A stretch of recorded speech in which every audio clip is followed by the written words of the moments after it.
நந்தவனபுரம்ல கட்ட வியாபாரம் செஞ்சுக்கிட்டு இருந்த ராஜையா சுலோச்சனாக்கு வெண்ணிலா ஹாசினின்னு 2 பொண்ணுங்க இருந்தாங்க.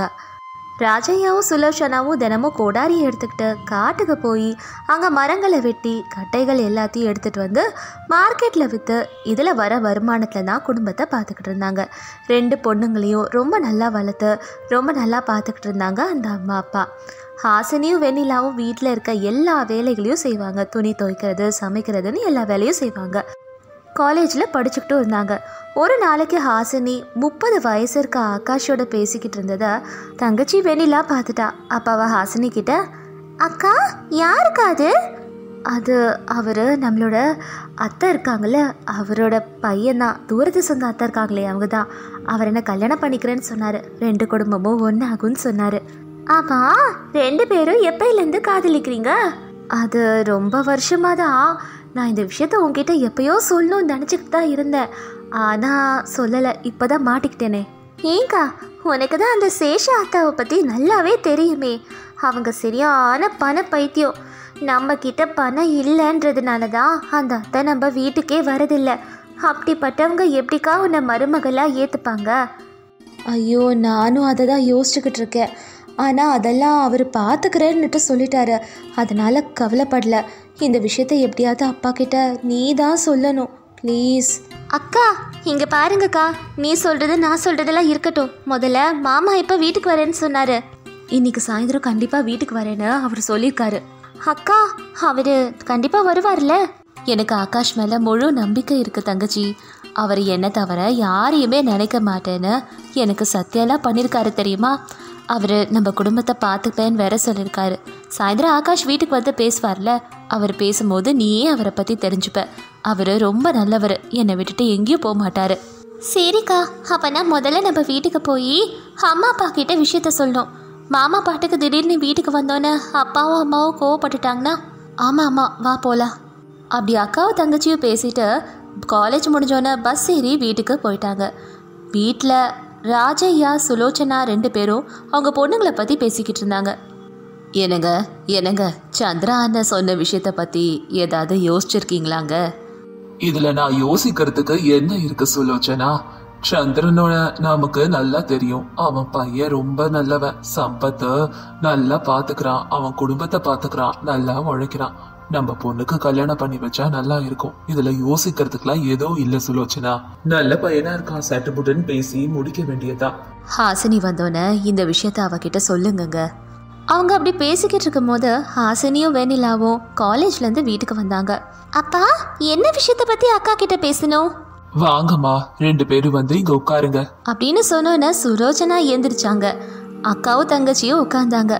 ராஜையா அவங்க பொண்ணுங்க கிட்ட பேச தயாரானாரு. ஹாசினி, நம்மளோட சந்திரா அண்ணன், உங்க சந்திரா மாமா இருக்காருல்ல, அவரோட பையன் சம்பத்த உனக்கு தெரியும்ல? தெரியும்ப்பா. டவுன்ல மெக்கானிக்கா வேலை செய்யறாருல்ல? அவனே தாமா. இன்னைக்கு உங்க சந்திரா மாமா வீட்டுக்கு வந்து உனக்கும் அவர் பையனுக்கும் கல்யாணம் பண்ணி வைக்கிறத பத்தி பேசினாரு. நானும் அம்மாவும் சரின்னு சொல்லிட்டோம். அப்பா, அது வந்து மாமா மாமா அப்படின்னு ஹாசினி இழுக்கும் போது அவங்க அம்மா அப்பா ஆச்சரியப்பட்டு பார்த்தாங்க. அப்பா, அதான்ப்பா சேஷாத்தா இருக்காங்களே, அவங்களோட பையன் ஆகாஷும் அக்காவும் ஒருத்தர் விரும்புகிறாங்க. மாமா வந்து இன்னைக்கு சாயந்தரம் உங்ககிட்ட பேசலான்னு இருந்தாரு. அதுக்குள்ள நீங்க தான் இப்படி சொல்லிட்டீங்க. ஐயோ, சேஷாவோட பையனா? வேண்டாமா, அந்த பையன் நல்ல பையனா இருக்கலாம். ஆனா சேஷாவை பத்தி உங்களுக்கு தெரியாது. பண பைத்தியம் அவளுக்கு. நம்மள எப்படி ஒத்துப்பான்னு யோசிச்சீங்களா நீங்க? அப்படின்னு அவங்க பேசிக்கிட்டு இருக்கும் போதே அவங்க வீட்டுக்கு ஆகாஷ் வந்தாரு. எல்லாரும் ஆகாஷை பார்த்தோன்னே எந்திரிச்சு நின்னாங்க. நீங்க சொல்றது எல்லாம் கரெக்ட் தான் மாமா. எங்க அம்மாக்கு பண பைத்தியம், ஆனா எனக்கு ஹாசினி தான் எல்லாமே. ஹாசினிய நான் நல்லா பாத்துப்பேன் மாமா. ஏன்பா ஆகாஷ், இந்த விஷயத்த நீ உன் அம்மா கிட்ட சொன்னியா? இல்ல மாமா, சொல்றதுக்கு முன்னாடி கல்யாணமே பண்ணிட்டு போய் நிக்கலான்னு இருக்கோம். அதுதான் கரெக்டா இருக்கும். அதுக்கு நாங்க ஒத்துக்க மாட்டோம் தம்பி. ஆமாப்பா அக்ஷய், நாங்க இதுக்கெல்லாம் ஒத்துக்க முடியாதுப்பா. ஹாசினி, நான் சொல்றத நல்லா கேட்டுக்கோ. என் அம்மா முன்னாடி நம்ம கல்யாணம் போய் நிக்கிறது தான் நல்லது. என் அம்மா கண்டிப்பா அதுக்கப்புறம் நம்மள ஏத்துப்பாங்க. இப்பவே சொன்னா நம்ம கல்யாணத்துக்கு ஓகே சொல்ல மாட்டாங்க. கல்யாணம் பண்ணிட்டு போய் நின்னா அதான் கல்யாணம் ஆச்சேன்னுட்டு வேற வழி இல்லாம ஏத்துப்பாங்க. என் அம்மா சொல்ற வேலைகளை செஞ்சுக்கிட்டு நீ இருந்தாலே போதும். அவங்க நம்மள தொந்தரவு பண்ண மாட்டாங்க ஹாசினி. அப்படின்னு ஆகாஷ் சொன்னோன்னே ஹாசினிக்கு அவன் சொல்கிறது தான் வேத வாக்கா இருந்தது. அதனால் உடனே போய் ஆகாஷோட கையை பிடிச்சா ஹாசினி. அவள் அப்படி அவன் கையை பிடிச்சோன்னே அவங்க அம்மா அப்பாவுக்கு எல்லாமே புரிஞ்சுது. அவங்க அவன் நிலைமையை நினச்சி ரொம்பவும் அழுதாங்க. ஆகாஷும் ஹாசினியும் ஒரு கோயிலில் கல்யாணம் பண்ணிக்கிட்டாங்க. அதுக்கப்புறம் சேஷாவோட வீட்டுக்கு போனாங்க 2 பேரும். அவங்கள பார்த்த சேஷா, அப்பா ஆகாஷ், நீ கல்யாணம் பண்ணிட்டு வந்திருக்கன்னு எனக்கு நல்லா புரியுது. ஆமாம், இந்த பொண்ணுக்கு எவ்வளோ ஆஸ்தி, இவங்க ஸ்டேட்டஸ் என்ன? அம்மா, இவளுக்கு எந்த சொத்தும் கிடையாது. இவ உங்க சொந்தக்காரங்க ராஜையா மாமாவோட பொண்ணு அப்படின்னு ஆகாஷ் சொன்னோன்னா சேஷாக்கு பயங்கரமாக கோவம் வந்து ஆகாஷையும் ஹாசினியும் நல்லா திட்டுன்னு திட்டாங்க. ஹாசினியும் அழுதா. அதுக்கப்புறம் ஆகாஷ் போய் அவங்க அம்மாவை சமாதானப்படுத்தினான். இங்கே பாரு ஆகாஷ், வேற வழி இல்லாமல் நான் அவளை ஏற்றுக்கிறேன். ஆனால் இந்த வீட்டில் அவள் ஒரு வேலைக்காரியாக இருக்கணும், எல்லா வேலையும் செய்யணும். அதுக்கு ஓகேனா அவள் இங்கே வந்து தங்கலாம். அதுக்கப்புறம் ஹாசினியை வீட்டுக்குள்ளே அவங்க நுழைய விட்டாங்க. ஆனால் அன்னிலேருந்தே அவள் வாழ்க்கை ரொம்ப மாறி போயிடுச்சு. ஹாசினிக்குன்னு தனி ரூம், அது ரொம்ப இருட்டான வெறும் பாய் தலகாணி மட்டும் இருக்கிற ரூம். ஆகாஷ் மட்டும் சுகமாக பெட்டில் தூங்கினான். ஆனால் ஹாசினி அந்த தனி ரூமில் கஷ்டப்பட்டு கொசுக்கடியில் தூங்கிட்டு இருந்தா. அடுத்த நாள் காலையில் 4 மணிக்கே அலாரம் வச்சு ஹாசினி தங்குற ரூமில் வந்து தண்ணியை எடுத்து ஊற்றுனாங்க அவங்க அத்தை. அவள் கஷ்டப்பட்டு எந்திரிச்சா. வீடு வாசலை பெருக்கி கோலம் போட்டா. வீட்டில் சமையல் வேலை, துணி துவைக்கிற வேலைன்னு எல்லா வேலையும் ஹாசினி தான் பண்ணா. நாளுக்கு நாள் அவளுக்கு வேலையை அதிகமாக கொடுத்துக்கிட்டே இருந்தாங்க அவங்க அத்தை. ஆகாஷும் ஹாசினியோட சரியாகவே பேசாமல் இருந்தான். ஒரு நாளைக்கு ஆகாஷோட வீட்டுக்கு பெரிய இடத்து பொண்ணு ரித்திகா வந்திருந்தா. ஆகாஷ் கூட ரித்திகாவை கல்யாணம் பண்ண அவங்க அம்மா கிட்ட சரின்னு சொல்லிட்டான். இந்த விஷயத்த கேள்விப்பட்ட ஹாசினி அவள் ரூமில் அழுதுகிட்டே இருந்தா. அந்த சமயம் ஆகாஷும் அவன் அம்மாவும் வந்து ஹாசினியோட முகத்தில் தலகாணியை வச்சு அவளை கொண்டுட்டாங்க. கொஞ்ச நேரத்துலேயே ஹாசினி இறந்து போயிட்டா. அப்பா, வேலை முடிஞ்சதுன்னு ஆகாஷும் அவன் அம்மாவும் ஹாசினியோட உடலை எடுத்துக்கிட்டு போய் தூரமாக ஒரு இடத்துல போய் அடக்கம் பண்ணாங்க. அதுக்கப்புறம் அவங்க ஹாயாக அங்கேருந்து கிளம்பி வந்துட்டாங்க. ஆனால் ஆகாஷ்க்கும் அவனோட அம்மாவுக்கும் தெரியாது ஹாசினி பேயா மாறினது. அவ பழி வாங்கிறதுக்காக துடிச்சுக்கிட்டு இருந்தா. கொஞ்ச நேரம் 2 மணி நேரம் கழிச்சு ஹாசினியோட ஆவி அவளோட பிறந்த வீட்டுக்கு போச்சு. தூங்கிட்டு இருந்த அவளோட தங்கச்சி வெண்ணிலாவை எழுப்பி இப்படி சொல்லுச்சு. வெண்ணிலா அதை பார்த்து பயந்தா. வெண்ணிலா, நான் தான் ஹாசினி, உன் அக்கா, என்னை பார்த்து பயப்படாத. அக்கா, என்னக்கா ஆச்சு, எப்படி மாறிட்ட அப்படின்னு வெண்ணிலா கேட்டோன்னே ஹாசினி நடந்த எல்லாத்தையும் அவகிட்ட சொன்னா. அக்கா, இவ்வளோ மோசம் பண்ணியிருக்காங்களா மாமா உனக்கு? அவனை மாமான்னு சொல்லாத வெண்ணிலா. அக்கா, இப்போ நான் என்னக்கா பண்ணணும்? நீ எதுவும் செய்ய தேவையில்ல வெண்ணிலா, எல்லாத்தையும் நானே பார்த்துக்கிறேன். உன்னை பார்க்கணுன்னு ஆசையாக இருந்தது, அதான் வந்த. நான் எல்லாத்தையும் பார்த்துக்கிறேன் வெண்ணிலா. ஹாசினி அப்படி வெண்ணிலா கிட்ட சொல்லிட்டு அங்கிருந்து மாயமாகி அவங்க அத்தை சேஷாவோட ரூமுக்கு வந்தா. நல்லா தூங்கிட்டு இருந்த அவங்க அத்தை சேஷாவை பார்த்த ஹாசினி, என்ன கொடுமைப்படுத்தி கொண்டுட்டு நீ நல்லா தூங்குறியா? இப்போ பாரு அப்படி சொல்லிட்டு அங்கேருந்த வாட்டர் பாட்டிலை பார்த்தா ஹாசினி. உடனே அந்த வாட்டர் பாட்டிலில் இருந்த தண்ணி வந்து சேஷாவோட முகம் மேலே கொட்டுச்சு. அதிர்ந்து போய் எந்திரிச்சாங்க சேஷா. அவங்க ஹாசினியை பார்த்து பயந்து போனாங்க. அவங்க ஹாசினி இப்படி மாறி இருக்கிறத நினச்சி ரொம்ப ரொம்ப பயந்து போனாங்க. ஹாசினி கிட்ட செம்மையாக அடி வாங்கினாங்க சேஷா. சேஷாவால் அழுக தாங்க முடியல, வலியும் தாங்க முடியல. இப்போ போய் உன் பையன் கதையை என்ன பண்ணுறேன்னு பாரு அப்படி சொல்லிட்டு அக்ஷயோட ரூமுக்கு போனா ஹாசினி. சேஷா அவங்க தலை மேலே அடிச்சுக்கிட்டு அழுதாங்க. அக்ஷய் ரூமுக்கு போன ஹாசினி அக்ஷயை பார்த்தா. மேலே ஒரு ஃபேன் இருந்தது. அதை பார்த்தோன்னே ஃபேன் டமால்னு வந்து அக்ஷய் மேலே விழுந்தது. பதறி போய் எந்திரிச்சா அக்ஷய். அதை பார்த்து ஹாசினி சிரிச்சுக்கிட்டு இருந்தா. ஏண்டா, காதலிச்சு ஏமாத்தி கல்யாணம் பண்ணி பணத்துக்காக என்னையே கொண்டுட்டியா நீனு? இப்போ பாரு அப்படி ஹாசினி அக்ஷயை நல்லா போட்டு அடின்னு அடிச்சா. அவனுக்கு ரத்தம் எல்லாம் வர ஆரம்பிச்சுது. ஹாசினி அவன்கிட்ட இப்படி சொன்னா. பத்தலையா? இப்போ பாரு என் ட்ரீட்மெண்ட்டை. ஹாசினி ஆகாஷோட மாயமாகி சேஷாவோட ரூமுக்கு வந்தா. அம்மா பையன் 2 பேரும் ஹாசினியை பயந்து போய் பார்த்துக்கிட்டு இருந்தாங்க. ஏண்டா, பணத்துக்காக என்னை கொலை பண்ணிட்டீங்களே, பணத்துக்காக என் உயிரை பறிச்சிட்டிங்களே, அந்த பணத்தை நீங்கள் இப்போ சாப்பிட்டே ஆகணும். இரு, உங்களை என்ன பண்ணுறேன்னு பாரு அப்படி சொல்லிட்டு உடனே மாயமான ஹாசினி. அம்மாவும் பையனும் என்ன நடக்க போதோன்னுட்டு ரொம்ப பயந்து பார்த்துக்கிட்டு இருக்கும் போது ஹாசினி பணத்தோட அங்கே வந்தா. அவங்க முன்னாடி அந்த பண கட்டுகளை வச்சு, சாப்பிடுங்க, இல்லைனா நான் அவங்கள கொன்னுடுவேன் அப்படி அம்மாவும் பையனும் காசு சாப்பிட்டு இறந்து போனாங்க. அதுக்கப்புறமா ஹாசினியோட ஆவி வெண்ணிலாவை பார்க்க அவகிட்ட வந்தது.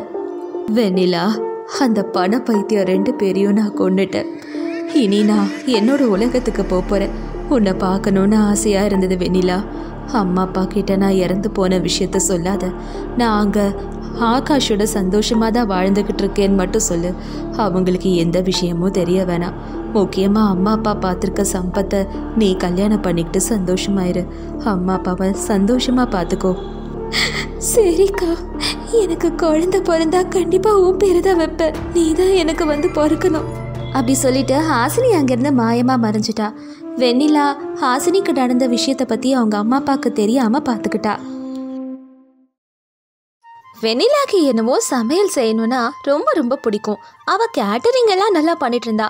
ஆனால் அவள் தங்கச்சி ஹாசினிக்கு என்னவோ சாப்பிட தான் பிடிக்கும். பெருந்தீனி. ஹாசினி, எனக்கு பெரிய குக்கிங் ஆர்டர் கிடச்சிருக்கு. அந்த பக்கம் வந்துடாத. அக்கா, நீ ரொம்ப தாக்கா பண்ணுற. நான் பாட்டுக்கு அமைதியாக தானே இருக்கேன். என்னையே அப்படி சொல்கிற? அதெல்லாம் நீ எப்படின்னுட்டு நல்லாவே எனக்கு தெரியும். சரி, நான் அவனுக்காக சிக்கன் பண்ணியிருக்கேன். அதை சாப்பிட்டுட்டு படி. நான் கேட்ரிங் விஷயமா கொஞ்சம் வெளியே போயிட்டு வரேன். சரிக்கா, நீ பார்த்து பத்திரமா போயிட்டு வா. நான் சாப்பிட்டுட்டு படிக்கிறேன். ஹாசினி அப்படி சொன்னோன்னே வெண்ணிலா கிளம்பி வேலையை பார்க்க போயிட்டா. ஆனால் ஹாசினி மொத்த சாதம், அதுக்கப்புறம் சிக்கன் எல்லாம் சாப்பிட்டு முடிச்சு வெறும் காலி பாத்திரத்தை வச்சுருந்தா. வெண்ணிலா அதை வந்து பார்த்தோன்னே கோவம் வந்தது. என்ன ஹாசினி, மொத்தமாக நீயே சாப்பிட்டு முடிச்சிட்ட? நான் ரொம்ப பசியோடு வந்திருக்கேன் தெரியுமா. நான் என்ன சாப்பிடணும்? அக்கா, நீ தான் கேட்டரிங் விஷயமா வெளியே போயிருக்கேன்னு சொன்னியே, அதான் அங்கேயே சாப்பிட்டுட்டு வருவேன்னு நினச்சேன். நீ வீட்டுக்கு வந்து சாப்பிடுவேன்னு எனக்கு எப்படி தெரியும்? அப்பா, உன் மூளையை பார்த்து நான் ரொம்ப வியந்து போயிட்டேன். போ. நான் போனது கேட்டரிங் ஆர்டர் எடுக்கிறதுக்கு, அங்கே போய் சாப்பிட இல்லை. அக்கா, 2 minutes வெயிட் பண்ணு. உனக்கு பிடிச்சதை சமைச்சு தரேன். ஐயோ, உன் கையால் சமைச்சு எனக்கு எதுவும் போடாத. எனக்கு ஏதாவது ஆகிடும். நானே சமைச்சு சாப்பிட்டுக்கிறேன். அக்கா, ரொம்ப பண்ணாதக்கா, நானே பண்ணுறேன். ஐயோ, வேண்டவே வேண்டாம் ஹாசினி. சாப்பாடுன்றத ரசித்து செய்யணும். அக்கா, அதெல்லாம் எதுவும் இல்லை. நான் சமைச்சு உனக்கு போட்டு நானும் சாப்பிடுவேன். எதுவும் ஆகாது. அதெல்லாம் இருக்கட்டும் ஹாசினி. ஆமாம், நீ என்ன இவ்வளோ சாப்பிட்ற? ஆனால் வெயிட்டே போட மாட்டேங்கிறியே. நல்லா குச்சியாக ஒல்லியாக இருக்க. ஆனால் பார்க்குறவங்க என்னவோ நான் உனக்கு சாப்பாடு போடல நினச்சிக்கிட்டு இருக்காங்க. அன்றைக்கி என்னடானா பக்கத்து வீட்டு பார்ட்டி வந்து காலேஜ் போகிற பொண்ணுக்கு நல்லா சமைச்சு போடுன்னு என்ன சொல்கிறாங்க. நீ எவ்வளோ சாப்பிடுவேன்னு எனக்கு தானே தெரியும் ஹாசினி. யாருக்கும் அது தெரிய மாட்டேங்குது அப்படின்னு வெண்ணிலா சொன்னேன்னு ஹாசினி சிரிச்சுக்கிட்டே போய் படிக்க போயிட்டா. வெண்ணிலா சமைச்சுக்கிட்டு இருக்கும் போது ஹாசினி அங்கே வந்து, ஆஹா அக்கா, சூப்பரான வாசனை வருது. எனக்கு இப்பவே சாப்பிட கொடு. அடி பாவி, இப்பதான் சிக்கன் சாப்பிட்ட, 1 மணி நேரம் கூட ஆகல. அக்கா, அதான் 1 மணி நேரம் ஆயிடுச்சுல, அப்ப கண்டிப்பா பசிக்கும். நீ சாப்பிட்றதுக்காகவே 24 மணி நேரமும் நான் உழைக்கணும் போல. ஏங்கா அப்படிலாம் சொல்ற? அப்படியே சாயந்தரம் ஆச்சு. ஹாசினி, நான் பசாருக்கு போய் எல்லா சாமானும் வாங்கிட்டு வரேன். நாளைக்கு பெரிய கேட்டரிங் ஆர்டர் இருக்கு. அக்கா, போயிட்டு வாக்கா, நான் வீடை பத்திரமா பாத்துக்கிறேன் அப்படி சொல்லிட்டு மார்க்கெட்டுக்கு போயிட்டா வெண்ணிலா. கேட்டரிங் ஆர்டருக்காக எடுத்து வச்சிருந்த காசை ஹாசினி எடுத்துக்கிட்டு அவளுக்கு பிடிச்ச நூடுல்ஸ், சாண்ட்விச் எல்லாம் ஆர்டர் பண்ணி நல்லா சாப்பிட்டுட்டு இருந்தா. வெண்ணிலா வந்து பார்க்கவும் பயங்கர கோவம் வந்தது. ஹாசினி, உனக்கு ஏது இந்த காசெல்லாம்? பாட்டுக்கு சாப்பிட்டுக்கிட்டே இருக்கா, கேப்பே விடாமையா சாப்பிடுவ? எங்க இருந்துதான் உனக்கு இந்த காசெல்லாம் வருதுன்னே தெரியல. நான் சமைச்சுக்கிட்டே இருக்கணும் போல இருக்கே உனக்கு. அக்கா, அது சாரிக்கா, நீ வீட்ல இல்லையா, பயங்கரமா பசிச்சுது, அதான் நானே ஆர்டர் பண்ணிட்டேன்க்கா. ஹாசினி அப்படி சொல்லவோ வெண்ணிலாக்கா அவளை பார்க்கும்போது கொஞ்சம் கஷ்டமா இருந்தது. சரி போ, உனக்கு என்ன வேணும்னு சொல்லு, நான் சமைச்சு தரேன். என் அக்கானா அக்காதான், எனக்காக என்ன வேணா செய்வா. எல்லாம் சோப்பு போட்டதெல்லாம் போதும். என்ன வேணும்னு முதல்ல சொல்லு. அக்கா, நான் ஸ்வீட் சாப்பிட்டே ரொம்ப நாள் ஆகுது. குலாப் ஜாமுன், ரசகுல்லா, ஜிலேபி இதெல்லாம் பண்ணித்தாக்கா. ரொம்ப நாள் ஆச்சு நீ ஸ்வீட் பண்ணியேக்கா. அடி பாவி, இவ்வளோ ஸ்வீட் சாப்பிட்டா உனக்கு ஏதாவது ஆக போகுது. எனக்கு எதுவும் ஆகாதுக்கா, நீ முதல்ல செஞ்சு கொடு. சரி சரி, நான் பண்ணி தரேன். வெண்ணிலா போய் ஹாசினிக்கு பிடிச்ச எல்லாத்தையும் கிடுகிடுன்னு சமைச்சு வச்சா. அதை நல்லா சாப்பிட்டா ஹாசினி. வாவ், சூப்பரா இருக்குக்கா, செம்மையா இருக்கு. ஹாசினி அப்படி சொன்னோன்னா வெண்ணிலா உள்ளுக்குள்ள ரொம்ப சந்தோஷப்பட்டா. ஹாசினி இப்படி நினைச்சா, அக்கா ரொம்ப நல்லாக்கால, எனக்காக என்னென்னவோ பண்ணி தரா. சூப்பர், அவ தான் எனக்கு எல்லாம். அந்த நாள் அப்படியே போச்சு. ராத்திரி தூங்கினோன்னா காலையில எழுந்திரிச்சு, ஹாசினி, எனக்கு பெரிய கேட்டரிங் ஆர்டர் இருக்கு, நான் போய் வேலையெல்லாம் முடிச்சிட்டு வர சாயந்தரம் ஆகும். சரி, சித்தப்பா வீட்டுக்கு வரேன்னு சொன்னாரு. அவரோட ஃப்ரெண்ட்ஸும் வராங்க போல இருக்கு. வீட்டுக்கு தேவையான எல்லா சாமானையும் வாங்கிடு. சரிக்கா. எல்லா மளிகை சாமானையும் வாங்கிட்டு வந்தா ஹாசினி. வெண்ணிலா எல்லா வேலையும் முடிச்சுட்டு சாயந்தரமா வீட்டுக்கு வந்தா. ஹாசினி, என்ன எல்லாம் கம்மியா இருக்கு? நீ வாங்கிட்டு வந்த சாமான் எல்லாம் எங்க? அக்கா, எனக்காக நீ கம்மியா தான் சமைச்சு வச்சுட்டு போயிருந்த தெரியுமா? எனக்கு பயங்கரமா பசிச்சுது. அதான் வாங்கிட்டு வந்த மல்லிகை சாமான காலி பண்ணி சமைச்சு சாப்பிட்டேன். என்னது, 4 பேர் சாப்பிட வேண்டிய சாப்பாடை நீயே சமைச்சு சாப்பிட்டுட்டியா? இப்படியே இருந்தனா தினமும் இதுக்காகவே நான் உழைக்கணும் போல. என்னக்கா பண்ண சொல்ற? எனக்கு பயங்கரமா பசிச்சுது, அதனால சாப்பிட்டேன். சரி விடு, வரவங்களுக்கு நான் சமைச்சு போடுறேன். அப்படி சொல்லிட்டு வெண்ணிலா போய் வேலையை பார்க்க போனா. நாட்கள் போச்சு. ஒரு நாளைக்கு வெண்ணிலாக்கு பெரிய கேட்டரிங் ஆர்டர் வந்தது. ஆளுங்களெல்லாம் போட்டு வேலை செஞ்சுக்கிட்டு இருந்தா வெண்ணிலா. வெண்ணிலா ஸ்வீட் செஞ்சு அதை பக்கத்தில் வச்சுட்டு இருந்தா. ஹாசினி என்னவோ திருட்டுத்தனமா அந்த ஸ்வீட்டை சாப்பிட்டு மொத்த ஸ்வீட்டையும் தின்னு காலி பண்ணிட்டா. அப்போ வெண்ணிலா, அட என்னடா இது, நான் ஸ்வீட்ஸ் பண்ணிட்டு தான் இருக்கேன், எப்படி ஒன்று காணாமல் மாயமாக மறையுதுனே தெரியலையே, அதுக்குள்ளேயா காலி ஆயிடுச்சு? எனக்கு என்னவோ ஹாசினி மேலே தான் டவுட்டாக இருக்கு. வெண்ணிலா போய் பார்க்கும்போது ஹாசினி சாப்பிட்டுக்கிட்டு இருந்தா. ஹாசினி, என்ன பண்ணிட்டு இருக்க நீ? என்னக்கா ஆச்சு? எல்லா ஸ்வீட்டையும் நீ தானே சாப்பிட்டு காலி பண்ண? ஓ அதுவா? ஆமாக்கா, சூப்பராக ஸ்வீட் பண்ணியிருந்த தெரியுமா? எல்லாத்தையும் நான் தான் சாப்பிட்டேன். சூப்பராக செய்கிறக்கா. ஐயோ, ஏன் ஹாசினி இப்படி எல்லாம் இருக்கா? இப்போ கஸ்டமர்ஸ் வந்தால் நான் என்ன பண்ணுவேன்? ஆமாம், அவ்வளோ ஸ்வீட்டையுமா நீயே சாப்பிட்ட? அக்கா, நீ எனக்காக தான் பண்ணேன்னு நினச்சி சாப்பிட்டேன். சரி, எனக்கு வீட்டில் வேலை இருக்கு, நான் கிளம்புறேன். வெண்ணிலா ரொம்ப சோகமாயி உட்காந்துக்கிட்டு இருந்தா. ஆர்டர் கொடுத்திருந்த கஸ்டமர் அங்கே வந்தாரு. ஆமாடி வெண்ணிலா, ஆர்டர் எல்லாம் ரெடி ஆயிடுச்சா? சொந்தக்காரங்கெல்லாம் இப்ப வந்துருவாங்க, நான் உங்களுக்கு கொடுக்கணும்.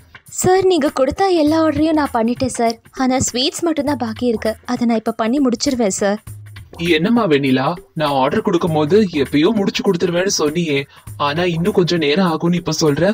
வரவங்களுக்கு முதல்ல ஸ்வீட்டை கொடுக்காம நான் என்ன பண்றது? சார், சாரி சார், நான் எல்லா ஸ்வீட்ஸும் பண்ணேன் சார்.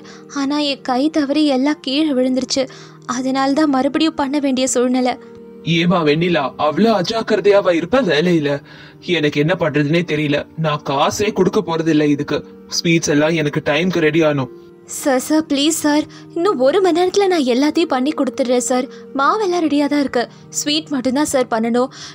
நானே கொண்டு வந்து வேணாலும் உங்கள் வீட்டில் நான் டெலிவர் பண்ணுறேன்.